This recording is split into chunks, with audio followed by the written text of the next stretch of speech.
Bonifacio Global City will soon welcome a very special building.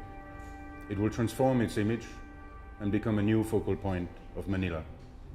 I think it's a good idea to add more character in a business district that have few distinctive buildings. I think it's a good idea to make a statement about building in Manila today. A statement about being generous with public space, about giving back to the city and of course to its people. A statement about what Filipino architecture is about. But first we have to understand what makes an icon successful. An icon needs to capture popular imagination, and it needs to be instantly recognizable. It needs to become a symbol of the nation it represents. And finally, it needs to become eternal. Therefore, designing an icon is not just about creating a beautiful form. It's the meaning of that form, the use of the form, and how this form can become timeless. For me, the right form depends entirely on how we respond to the context, the site, the local culture, the climate, and the people. Sydney Opera or Bilbao Museum are amazing icons because of the spectacular surroundings that let them breathe and shine. In Paris, the Pyramid of the Louvre and the Great Arch were designed specifically for their size. They resolve their size perfectly, and they can only fit there. Our site is in the heart of Manila's most vibrant center. We have a unique opportunity to give it a world-class skyscraper and a world-class public space at its foot. The difficulty is the challenge to exist in such a dense site, with other tall buildings so close to us. How can we stand out here? I believe it is crucial to become taller than the neighbors are. Our skyscraper needs to reach up to find some space to shine. It needs to become a significant part of the skyline of Bonifacio Global City and of Manila. To achieve the height, we positioned the public program at the base and at the top of the tower, where offices would not be efficient or offer enough daylight. By slanting the facades to merge the programs into one form, we get a steep pyramid. In the master plan as well, we need to differentiate ourselves from the surroundings. Therefore, we propose an elliptic plan. At pedestrian level, the ellipse frees up the ground floor and binds together the entire neighborhood. The ellipse ensures urban ventilation, which helps to cool and clean the air. It also ensures a minimal obstruction of the views and daylight from the surrounding residential buildings, keeping neighbors happy. The elliptic plan, combined with the pyramid, creates an elliptic cone.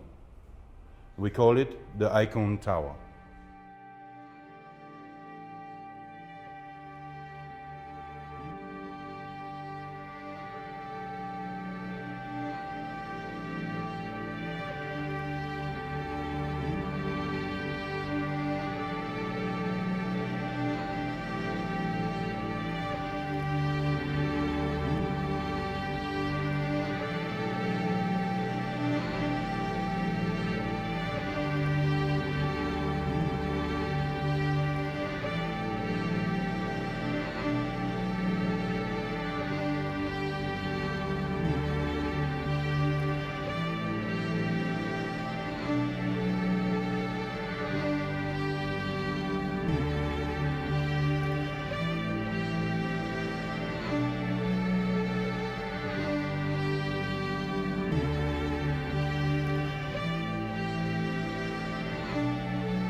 The Icone Tower stands out in its context, and it is efficient and logical.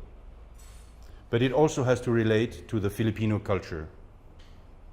And I think one way to relate to people is by connecting and by continuing existing parts of their culture. We encountered the cone well before the site demanded it from us, in Filipino nature.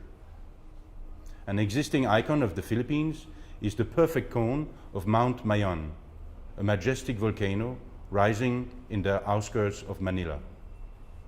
A pure and strong form, reaching for the sky. We want to reproduce these qualities in Icone Tower. Another major existing icon of the Philippines is the Bahay Kubo, the archetype of Philippine architecture. The famous Filipino architect, Bobby Manosa, showed it in his work that we can adapt the wisdom found in traditions to contemporary designs. The Bahay Kubo is a pyramidal form divided in 3 layers. The Icone Tower adapts this idea to another scale. We have reinterpreted the silong for the base of the Icone Tower to offer a grand covered public space. It is a generous gift to the local community and to the users of the tower.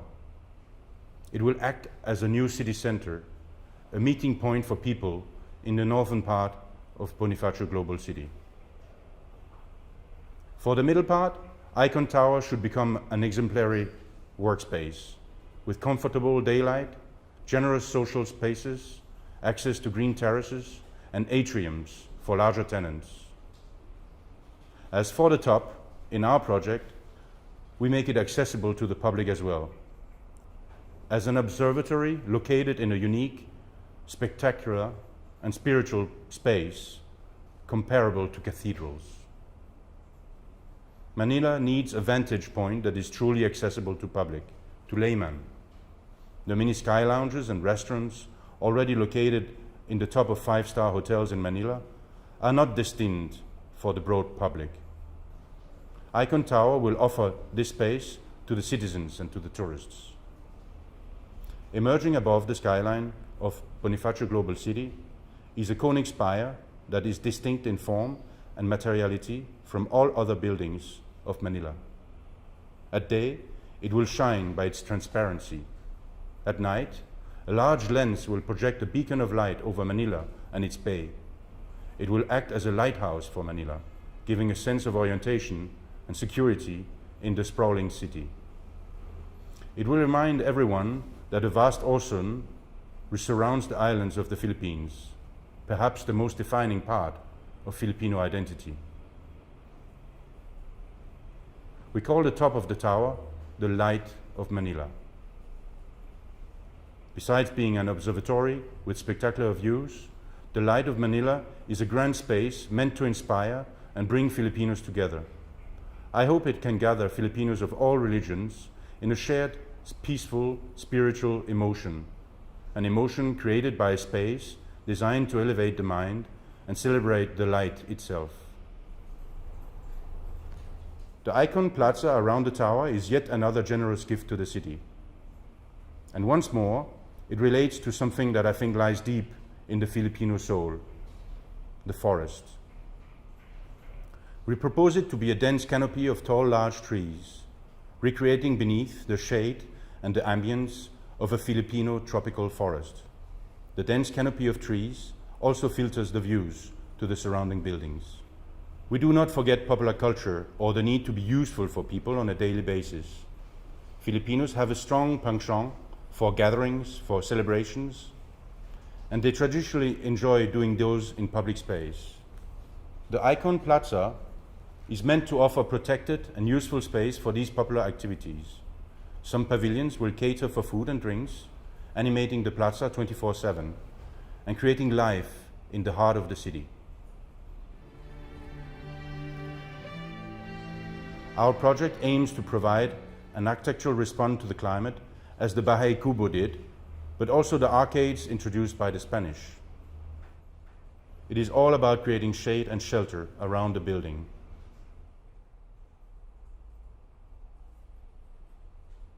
And the facades need sun protection too.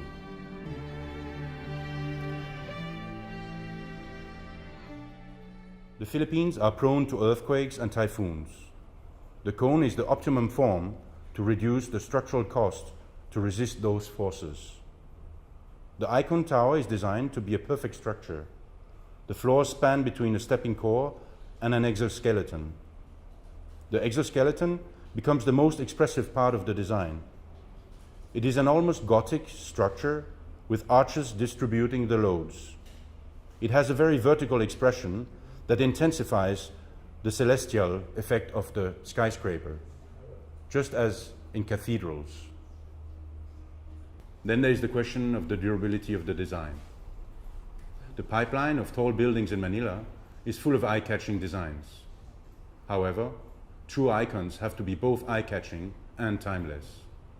The integration to the site, the cultural relevance, and the purity of the form of Icone Tower is likely to make it last as an eternal achievement in Manila.